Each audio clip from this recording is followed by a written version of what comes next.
What would you do if you knew you had only few months left to live? Would you do a bucket list? Would you travel? Would you fall in love? Today, I will speak about an emotional and powerful book, Before I Die, from Jenny Downham.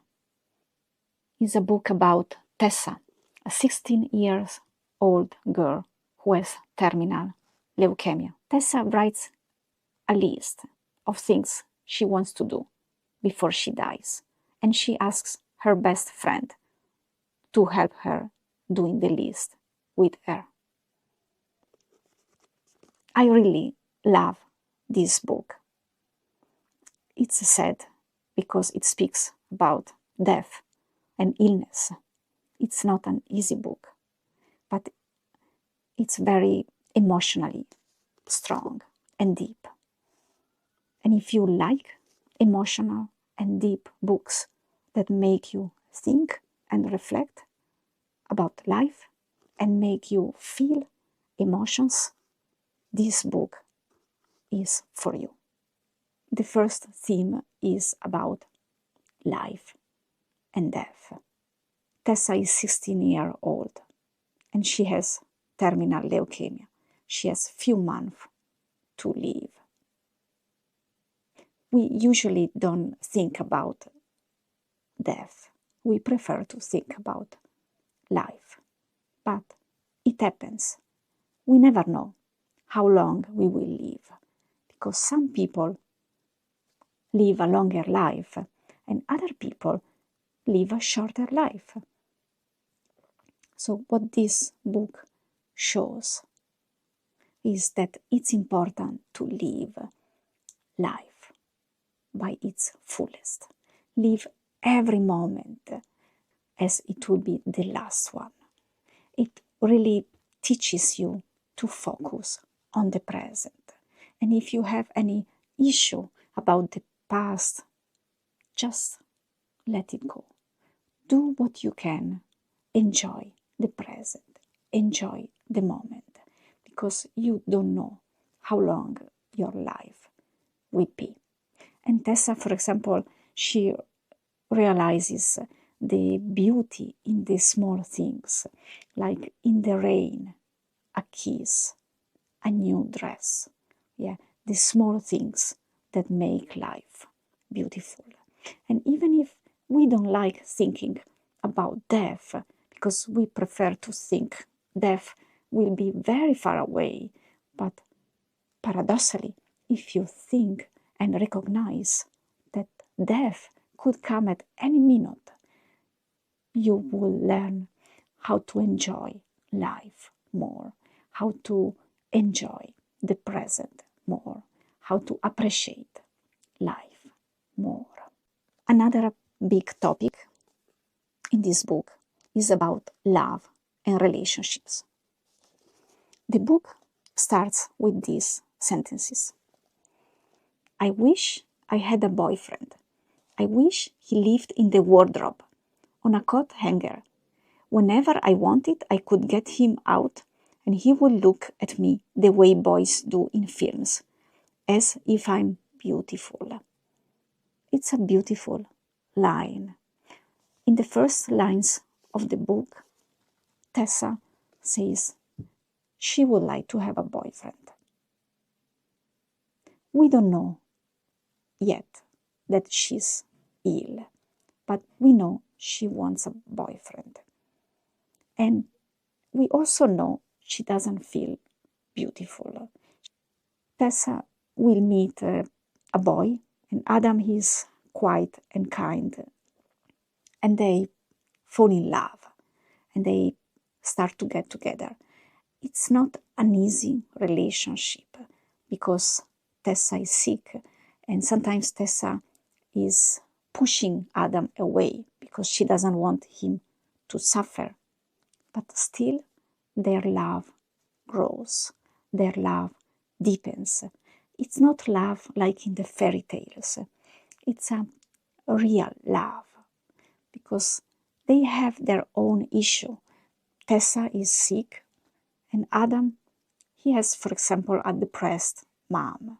So they have their own issues, but the love and their relationship deepens because they choose to be together. And I think this is really beautiful because sometimes we imagine, we think that love is perfect, and when we find the right person, there is nothing else to do.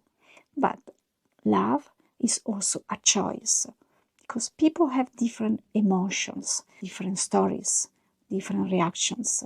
So love, you fall in love, you meet somebody, you are compatible, of course, and love is also a choice, and there are moments up and down.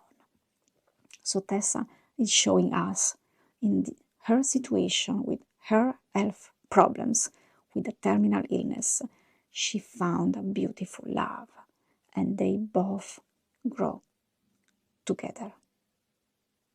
Their love deepens, even if she has only few months left. You can see in the book also Tessa's transformation. In the beginning, Tessa, she's very angry. She's very like a rebel, and she's fighting against death, fighting because she doesn't want to die. She wants to live fully. But we can see then later, Tessa starts to experience new emotions, to connect, to trust more with the family, with Adam, to believe, to experience love and deeper connections, deeper relationships. And in the last part of the book, Tessa, she becomes more peaceful, more calm. She accepts. And it's not a passive acceptance. It's a active acceptance, but it's an understanding what is important is changing. Because in the beginning, Tessa, she writes the things she wants to do, the list, because she's angry and she wants to do and fight things. At the end, she's more focused on love, on relationships, on living these small moments, enjoying the beautiful moments with the family and with Adam. It's really a beautiful transformation, what you can see in this book. And the family and the relationship, the illness of Tessa changes them, and their relationship really deepens. They deepen, they grow, they change, and they want to be near Tessa. Another big theme is friendship. And her best friend has a very interesting personality. She's funny, she's stubborn, she's strong, and she loves Tessa. And they have great relationship, but they also fight, and they have their moments up and down. And this shows, like in the book, the real stories, the real relationships, the real friendship, because relationships are not perfect. Friendship is human, and everybody has his up and down, and you can see in the book, the up and down, this strong, real friendship. Another important theme is the bucket list. Tessa writes this list of 10 things that she wants to do before she dies. But she wants to do something to feel alive. Tessa writes the bucket list because she wants to feel in control. She's not in control of her life because she knows she will die in few months. According to Arthur Brooks, which is a scientist, researcher, and wrote many books about happiness, the bucket list doesn't make people happy.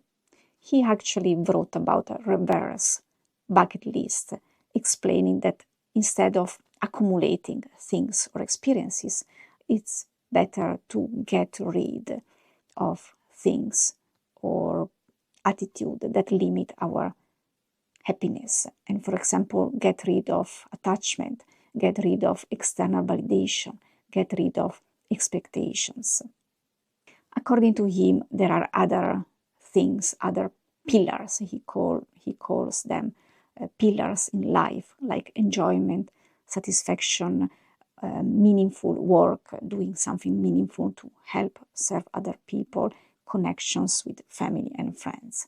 But what I would like to say is, for Tessa, the bucket list is important because it is how she starts. She starts fighting, fighting illness she doesn't want because she wants to live. So the bucket list for her is a way to fully live and enjoy the last month of her life.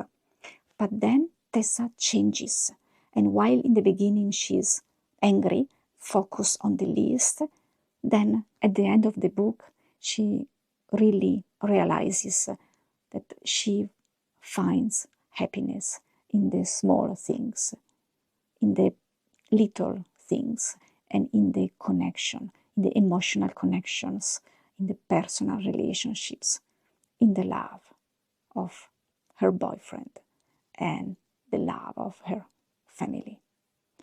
This book is, of course, very emotional. You can really sense and feel the emotions.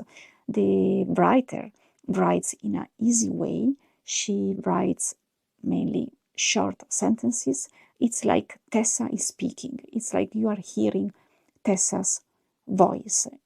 You really feel the emotions, the fear, the love that comes from Tessa. And the style is quite direct. So I'm very emotional and empathic, and people react in a different way, but you definitely feel a lot the emotions in this book. And for me, this book is very touching. It's interesting because sometimes it's very funny, and this helps you reading the book because it's a sad book, but it's funny, but also, especially at the end, it's heartbreaking, but beautiful. It's a wonderful book. There are a lot of emotions that you can feel in the book, but people are different, so you might react to emotions in a different way. Still, it's important to recognize that there are difficult topics like death, illness, and not everybody is comfortable with these topics. So you might also need to start the book, take a break, and read it again later. Or, for example, the end of the book is very emotional, but beautiful. So what I did, every day I was reading a chapter or a piece, and I just couldn't read the end of the book all in one day. I needed time, but I did because it's really beautiful. When I was reading this book, I really felt and understood Tessa, not as concerned the terminal illness, but for what concerns the body's limitation, because I have been living with a leg prosthetic for almost all my life since childhood. So I fully understand that even if sometimes I want to do so many things, the limitations, or that the body sometimes doesn't agree to do what I would like to do. Or for example, when Tessa went to doctors or to the hospital and she didn't want to go to the doctors and to the hospital, she just wanted to be alone or to be outside. I also have this experience, so I really fully understand, and I really appreciate her strength, her courage, how she lives in this situation. It's not an easy book because it speaks about difficult themes like death, terminal illness,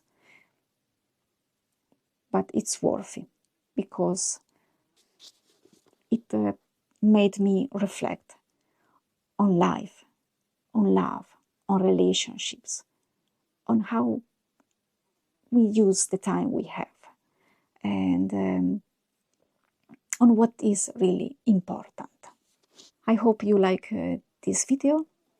If you like it, please click on the like. If you're not a subscriber, subscribe to this channel and write a comment. What is your experience? Have you read the book? Have a wonderful day.